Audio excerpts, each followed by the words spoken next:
And I am so happy to have these two beautiful people in my studio right now. They are the founders of Humanity 360, and I'm just going to let them introduce themselves and tell you a little bit about their incredible organization and what they're doing across the country.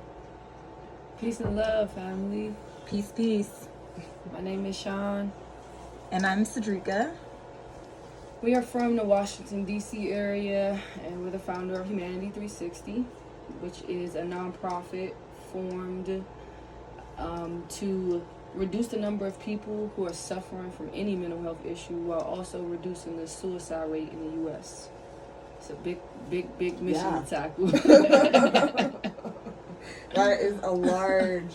And how have you guys been tackling this? Like, I see you guys are currently on tour. Mm-hmm. So we are your 19th state? Yes, this is our 19th state. We typically spend 1 month in each state, and we literally lend ourselves to the state for free. We provide youth and adult workshops where we teach a toolbox of coping skills. We pop up with our joy table. We're literally at any event that's happening in the community because we want the community to know that we are here. Also to connect with other like-minded individuals and connect community to resources that they may not know already exist. Because there's a lot of people out here doing the same things, but you're just over here with it. You're not in the community. And I think that's what a lot of these mental health organizations are missing, that community aspect. Mm-hmm. So that's what we provide. And the title of this project is called the Joy Tour. So that is, we really pride ourselves on talking about how joy is internal, not external. Mm-hmm. So every time we meet somebody, we let them know that one, they are no longer alone and never have to suffer through anything alone again, because our number is a 24-hour hotline. And two, that we can help you activate that internal joy. Amazing. You have a 24-hour hotline? Yes. Oh, shouldn't have told me that. I'm gonna take advantage of that. I'll just call you and chit chat. Please do. Everybody else does. Yes, people text us and call us all the time. Like, I didn't have anyone else to call, so I called you. Oh, I went in my pocket and your card was in my pocket, and I knew that it was a sign that I needed to connect with you.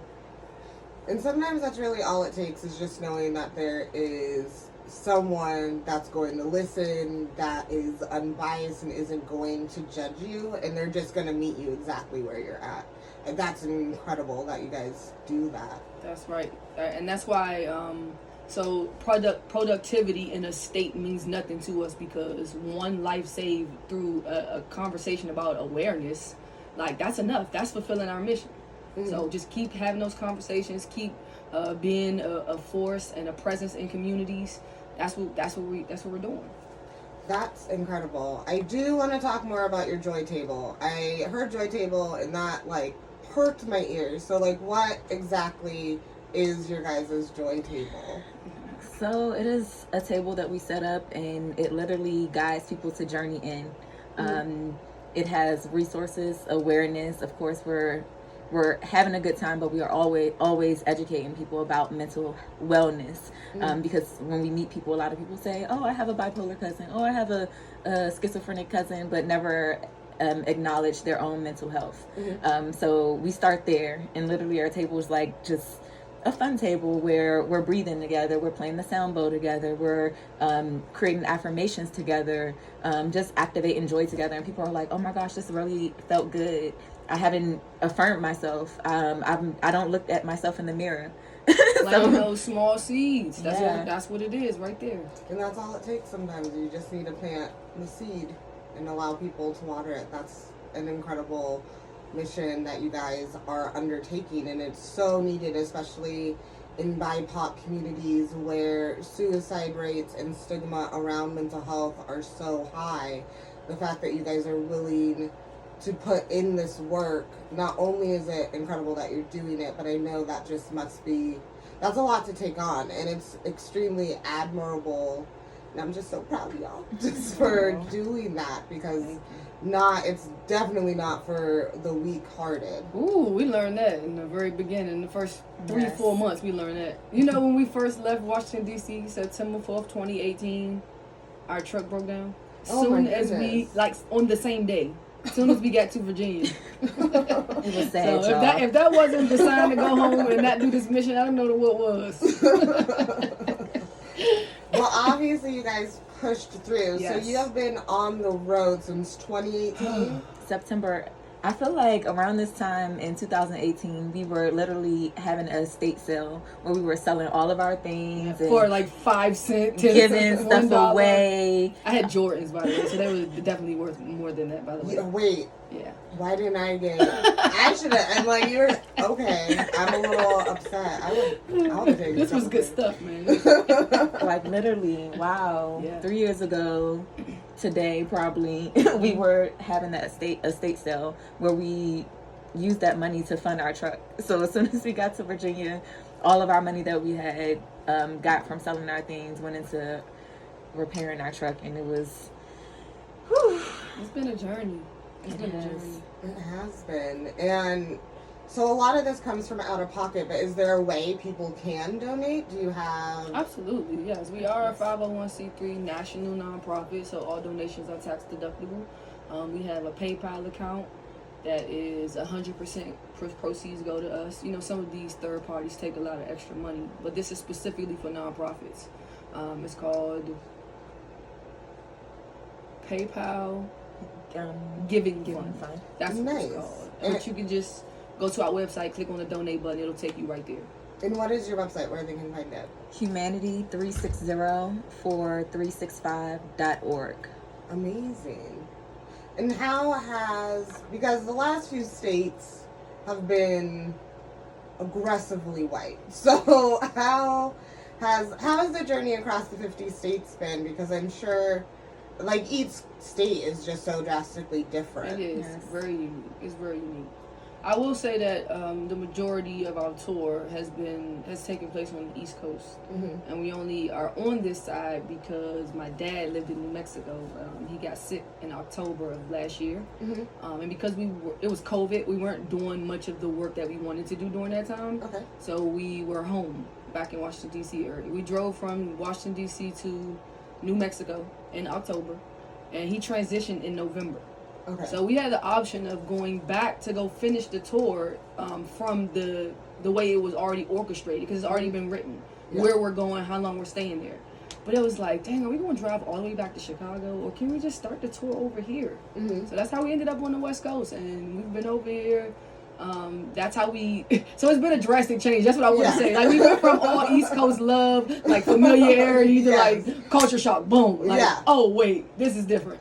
Jumping right into the deep end. Yes. Well, Phoenix was cool. Yeah, Phoenix was a good transition. And then after Phoenix, we went to Salt Lake City, in which it blew our mind.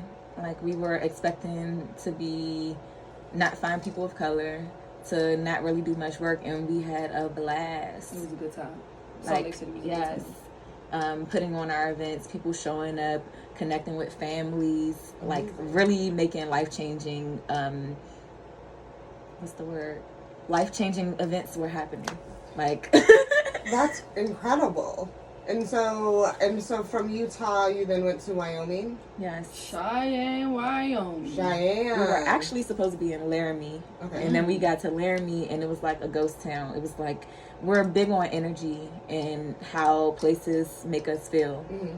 So when we got to Laramie, we was like, no, this ain't it. So we ended up in Cheyenne. And it was different, but it was divine because we were there during Frontier Days. Are you familiar with that? I feel like I've heard of it, but I feel like I've heard of it peripherally in like television and movies. Right. Yes. Leave it up to Sean and Cedrica to go to a state during the only month where they even have anybody in the state. Leave it up to us. Yeah. So it was a great time to actually be there, to where we were able to do a little bit of work. Mm-hmm. We were able to we were featured in the newspaper there just to kind of like spread the word, but like people weren't reaching out, and in a sense it felt like, okay, these girls are people of color and they're not capable of helping me with my mental health. Yeah. That's the energy, that's the vibe that I got. Some people were cool. I'm not going to say that we didn't meet some really cool people while we were there. There weren't people of color that really helped us and kind of kept us sane. Mm-hmm. But it was just cliquish. You know how it is when a community is only about their community. Yes. Like when no outsiders can penetrate whatever they got going on. Yes. Oh, we good. We got mental health resources. We don't need yours. Mm-hmm. It was that type of vibe. Mm-hmm. in the service that they were recommending, we pulled up like, hey, we here, we trying to do this, like whatever events you got going on, like we would love to be a part of it, whatever. Nothing. Mm-hmm. So we kind of like just made we had lemons and we made lemonade, and we were able to like throw a huge basketball tournament that like blew our minds. We had cash prizes in which the community donated for this. We had raffles in which the community donated, face paints, free food, all types of things. So it was like, oh wow, Cheyenne really came through, and the kids were so grateful. It was like, we've never had anything like this done for us, no basketball tournaments, and that's our culture. Like, we love sports. Yes. So if I'm here and the community isn't catering to the things that I like to do, of course my mental health isn't going to be good. Of course I'm going to be getting into trouble. Of course I'm going to be doing all these things because you guys don't understand me. Mm-hmm. So I think it was cool. They had to actually sign a contract before they could play. That stated that they would take care of their mental health, and if they needed resources, that they would reach out. So they all like, they was all ready to pay. Like, oh, what's the fee? How do we get in the tournament? I'm like, you just got to read this, agree to this, and I can take care of my mental health. I can do that. So it was dope. Yeah, that is. You are helping the star seeds. And Yep, that's it right there. And that's what it all comes down to. Just incredible. And I love everything that you're doing. And how has your experience in Montana been so far? Now I'm gonna get real critical because you know it's my community, so y'all get ready for me to yell at you. Right. Our experience here, again, we weren't supposed to be here, and we were kind of like guided here because we went to we were in Billings, and we were like, this ain't it, like, let's keep moving, let's see, maybe we came here to find you. You know, like, it's always that one person. Yeah. So we get here and we've been having conversations, but there hasn't been any like communication, like back and forth communication. No events have been curated. We want to, but it just hasn't happened. Yeah. Yeah, the weirdest thing that happened was we had a news anchor, a local news anchor, reach out to us, and she says, "I want to interview you today. Where are you?" This was 2 weeks ago. Yeah. I haven't heard from this lady since. I emailed her right back, like in 2 minutes. Yeah. Nothing. Still. And I followed up too. But it's so many people that we've been reaching out to, who know that we're here. Yes. It's not like they don't know. Mm-hmm. The people that need to know, they know that we're here. Mm-hmm. How they're utilizing us, if they want to utilize us, is something different. Okay. And that's, for me, that's disheartening to hear because there's a large need here for your guys' services and exactly what you guys are doing. Would you feel comfortable dropping your hotline number right now? So Absolutely. If anyone that's out there listening wants to reach out or needs to reach out, they can? Yes. Our telephone number is 301-456-0563. I'll say it again. 301-456-0563. And that line is 24 hours, 7 days a week. You can text, you can call. We also have an anonymous chat on our website, so for those who do not want to give their name or do not want to Share their number. You know, just in case we met them and they didn't feel comfortable with, they're like, okay, I need to come here. You can go there. Okay. So our website, again, is humanity3604365.org. And 4 is FOR. Oh, yes, 4 is FOR. My bad.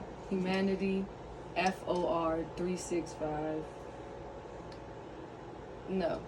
Humanity 360. Humanity 364 FOR 365.org. Yeah. If you just Google Humanity 360, you're gonna see these faces. I'm telling you right now. Just Google it, Humanity 360. And you want to see their faces. Like, I'm just saying, you'll want to see their faces. You will. You should Google it, and you should reach out and definitely touch in with their resources. If you are currently in need and Don't worry, I know it sounds like we're wrapping up, but don't go away. They will be here for the rest of the time. And we're going to be playing the Cookout's favorite game, What Are They Hotter Than? Missoula Community Radio programming is made possible in part by Ear Candy Music. Ear Candy Music has been supporting the local music scene since 1997 and carry local, national, and international vinyl, CD, cassettes, locally blown glass pipes, and more. Ear Candy buys collections for cash and trade and stock a variety of new and used hip-hop, electronic, jazz, reggae, local artists, and more. Located on the Hip Strip at the corner of 5th and Higgins, Ear Candy Music are open 7 days a week. You are currently listening to Missoula Community Radio. This is The Cookout. I am Auntie E. We have Sadiqa and Sean here from Humanities 365. So don't go anywhere, but we are going to dive right back into some dope music. I think it's dope, but then again, this is my show, not yours. And as always, thank y'all for stopping by.